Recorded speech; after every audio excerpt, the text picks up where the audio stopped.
Hey, yo, this your boy, JQ Vault. I'm coming to you live and direct in the Purple Underground. And as always, I'm in conjunction with your boy, P. Ross. I'm here to acknowledge all those that want to listen. And I personally believe that if you just go ahead and give yourself a chance, you'll be able to receive something. Topic I'm talking to you about now is what number constitutes a slut? Hey, just think about that for a minute. What number constitutes a slut? One of the most biggest hypocrisies that the world has ever known. Example. 16-year-old girl just discovered that she enjoys sex. But she's still a virgin. She's masturbated a little bit. But she's still a virgin. Some guy that sent her third period English class has showed some interest in her. And they do the whole, hi, I'm Scott. Hi, I'm Melissa. Are you into this? Are you into that? As far as what music you like, what TV shows you watch, whatever high school kids say, they go ahead and connect. Then the numbers get exchanged. He calls her up, first phone call, blah, blah, blah, let's go on a date, etc., etc. All right. She goes on the date. She does the so-called respectable thing. And I'm saying so-called because everybody got their own measure of what respectable is. Okay. Basically, I'm saying no sex, something like that. Not even kissing, just a date. Second date, they go on. She kisses her because she figured that's protocol. Somewhere after 4 months of dating, they wind up in the back seat of his used car that he bought. All right. He's 16, she's 16. She drops her panties for the first time. All right, they have sex. Whether she liked the experience or not, remains to be seen. But she noticed she felt that she loved this dude. After 4 months, but that's what she felt. 2 months later, for whatever reason, they find out that they're not as compatible as they thought. They break up. So she done had one lover. 6 months after she turned 16. 2 months after that, she goes into a period where she, cries, eats chocolates, do the things that women do when their hearts are broke, whatever. It wasn't because dude cheated on her or nothing like that. They just found out they didn't get along. So we're not going to use that as an excuse that he cheated. They just realized they didn't get along. And maybe his heart got broke about it too. All right, whatever. Now, 8 months after she's 16, that's 6 months, 4 months into the relationship, then 2 months, we're going to make it 4 months into the relationship, then 4 months after that, she meets boy number 2. He's in her first bell science class, Roger. So Roger, Melissa, exchange numbers, yada yada, date 1, date 2. And just to make it safe, she waits after the 8th date.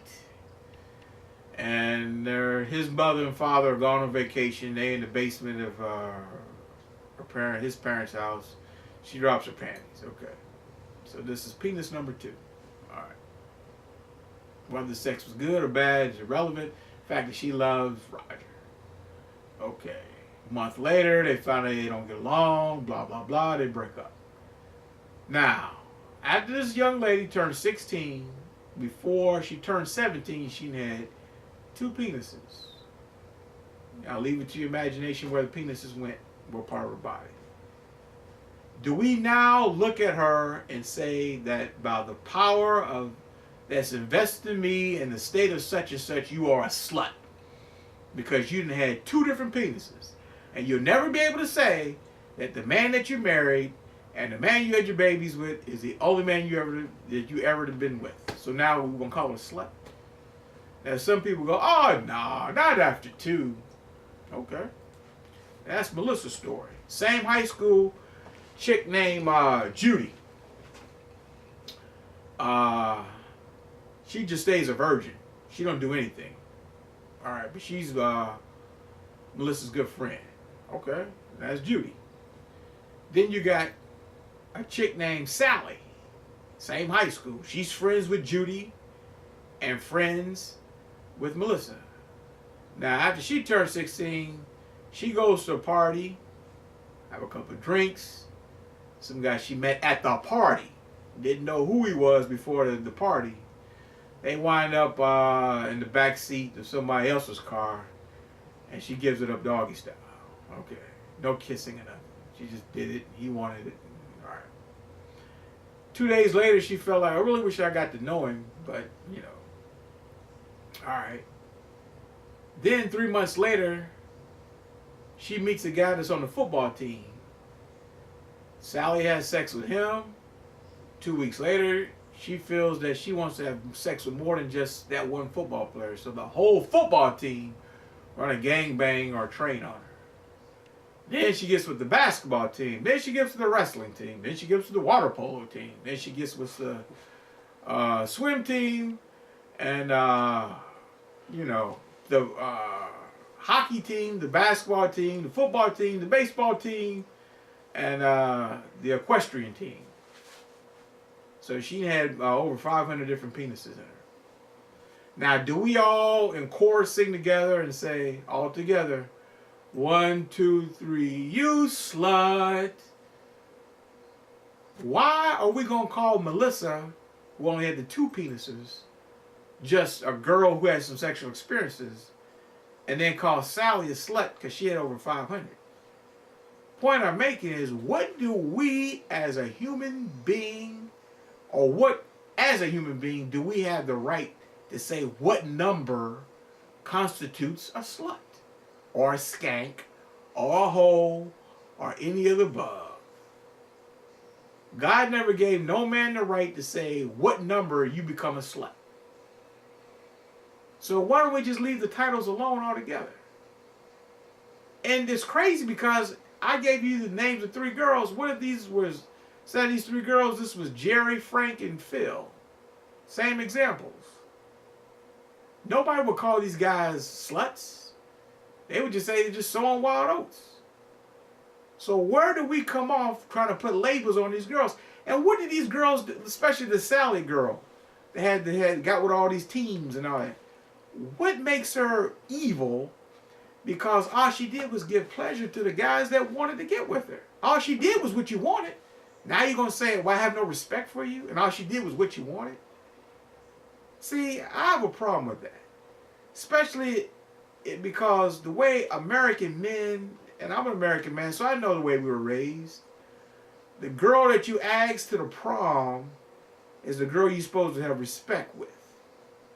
And in reality, you almost wish she don't have sex with you unless she gives it up in the missionary position, kissing you the whole time.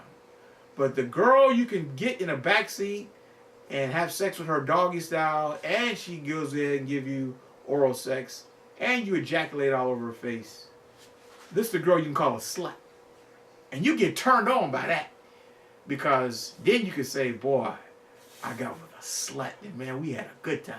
But the girl you did the basic missionary with, where she turned her face the other way, and she didn't want to say nothing, and she was all proper. You know what the British say, stiff upper lip, and then, you know, the proper, ooh, ooh, ooh, you know, all that kind of stuff. But the chick you went and got freaky with, you know, that was your slut. And that was the one that you really got the exhilarating sexual experience you was looking for. And that's crazy. So then when the girl walks down the street, you can call her all these kind of names because she done been with all these different guys, but all the girl did was give you the pleasure you wanted to, that you were asking her for, and she didn't give you hardly any resistance about it. Now, what right do you or I have to judge her morals? So-called morals. Anybody's sexual activity is between that person and God Almighty, who gave them their sex and gave them their sexuality. So why don't we refrain from judging these people? You know? I mean, if we left it to the states, you know, people don't really look at it, but the United States of America is not America broken down in 50 states. It is 50 states that are united to make America. Even in the Declaration of Independence, it says these 13 colonies should be sovereign states. But if we let the states have the right to say what person is a slut and a whore, okay, let's say in Ohio, the limit between being respectable and a state certified slut is 13. Okay, so you know what women do once they get up to number 9 or 10, they would meet guys in bars or clubs and then take them over to Kentucky. Because Kentucky might be number 42, you become a state certified slut. Well, then the girls will meet guys in Ohio, drive them across the bridge to Kentucky, and then have sex. Then they can come back in Ohio and say, I'm not a slut, because I did it over in Kentucky. And if in reality, that's what a lot of women are doing anyway, in a way. Let's say some woman went to high school, graduated valedictorian, and then went to Stanford University, cum laude graduate, cum laude graduate, and then works for some major engineering firm or whatever, making 6 figures. But when she was in college, she, as a sorority girl, she slept with all the men in the fraternity, and then got with guys at parties and everything, did all her things that people would call slutty ways and all that. But if that's what she did in college, she figured, I'm 10 years removed from that. Now I have the right. Yeah, I'm going to go ahead and do it this way. Now I have the right to criticize other women. So if I see another woman having multiple lovers and everything within the space of 1 month, I could say she's a slut. Well, what about what you did in college? When I was in college, I'm removed from that. I have a 6-month rule. You know, I can't have sex with you only after 6 months. And then we're not going to do anything further until you start talking to me about engagement and marriage. Okay, what kind of nonsense is that? You're going to go ahead and knock the other girl because of what she's doing, but that's what you used to do. And a lot of men who are married to these women, like I just gave you the example of the educated woman with a good paying job, you won't know what her past is. And if she don't tell you all the penises that have been put in her mouth and all the ejaculation of semen that's been on her face, if you don't know about it, you wouldn't know about it. And she ain't going to tell you. Because she likes the right to be able to call other women sluts and say she's exempt from that. It's time that we break from that mold of thinking so we can be a deeper society. All right, it's your boy JQ Vault, and I'm out.